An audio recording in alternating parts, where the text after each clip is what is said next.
André, eu quero corroborar aí com o que você disse, né? Porque nós estamos hoje observando, né, um fenômeno aí que, antes da vitória do Donald Trump, não era possível imaginar, né, que seria esse desmonte do sistema imperialista, né, tão rápido, né? Estadunidense, né? Porque o que acontece, para as pessoas aí entenderem, né? Antes você tinha vários países imperialistas brigando por hegemonia no mundo, né? Você teve ali a Inglaterra e a França, né? Que os países que desenvolveram primeiro o nacionalismo, né? A partir das identidades do imperialismo, a partir das identidades nacionais, né? Que foi formada ali no próprio regime absolutista. Que vai formando esses países. Tem ali a Alemanha e a Itália como esse capitalismo tardio, até porque esse aspecto de unificação nacional também foi tardio. Foi. Né? As nações proletárias, né, que se dizia. E você tinha ali, então, essa briga imperialista para ver quem tinha essa maior hegemonia no mundo. Inglaterra, né? França, né? Alemanha. Itália. Antes, né? Ali naquele período do mercantilismo, teve nosso glorioso Portugal, Espanha e Portugal, sim. Teve Holanda, enfim. Mas surge os Estados Unidos, né? Que já era ali no início do século XX a maior potência mundial já, né? Depois ali da Primeira Guerra, mas ele, por conta de várias questões, a destruição, né, desses outros países imperialistas que ruíram, né, Inglaterra, Alemanha, Itália, França, e a potência, o desnível entre a potência dos Estados Unidos, econômica, militar e etc., em relação ao outro, eles formam um sistema imperialista unificado no qual os estadunidenses estão na cabeça desse sistema imperialista no mundo. E tem seus vassalos. Seus proxies, né? Tem seus vassalos, os seus proxies, né? Na Europa e tal. No Oriente Médio. No Oriente Médio, no Japão, enfim. Aqui na América Latina. Né?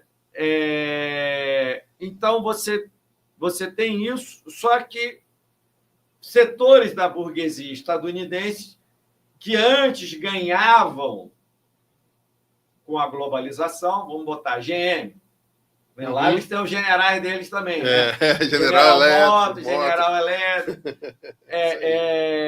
eles têm a ditadura militar deles também, né? Sim. Então, assim, ele perdia. Então, a globalização que era, os Estados Unidos cedia mercado interno para ter o mercado dos outros países. Sim. Então, vamos supor, General Electric.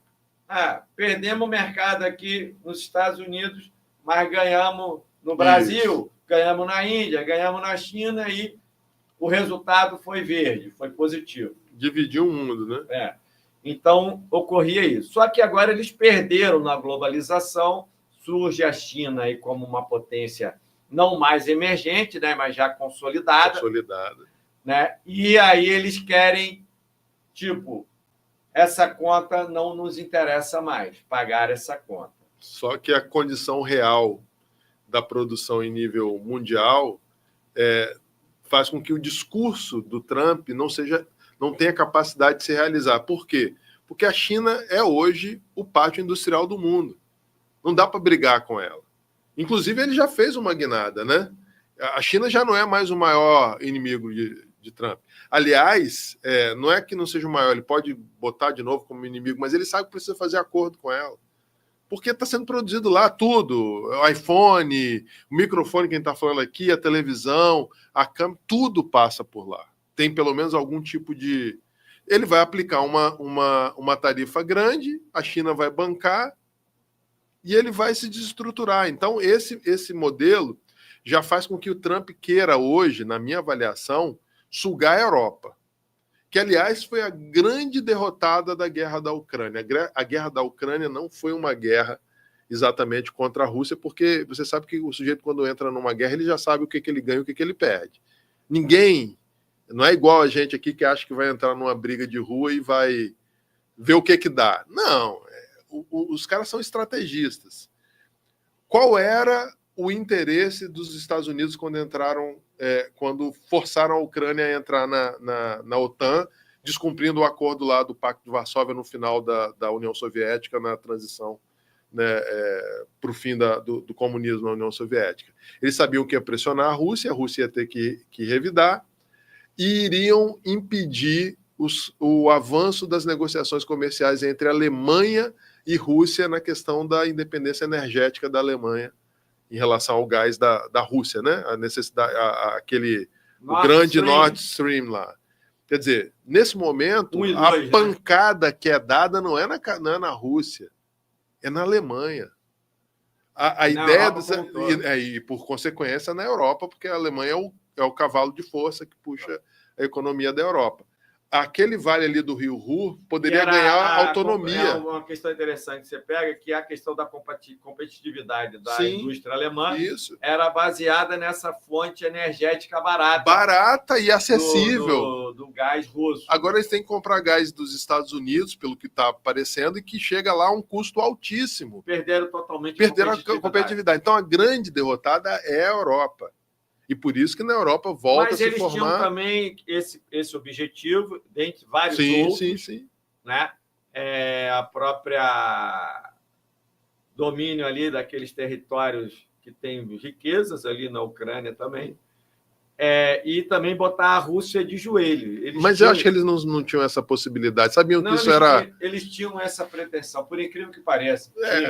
Mas aí foge de uma análise objetiva Não, tinha, porque da capacidade. Não era só a questão do esgotamento militar, era a questão do esgotamento econômico também, pelas questões das sanções econômicas, da expropriação da riqueza. Mas fizeram uma análise ruim.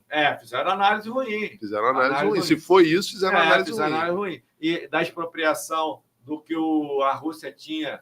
Inclusive, talvez eles achassem que a Rússia fosse querer acabar com a guerra muito rápido. O próprio sistema SWIFT, o próprio fato da economia estar baseada. Então, tinha uma série de elementos que poderia ter levado para esse caminho. Não levou.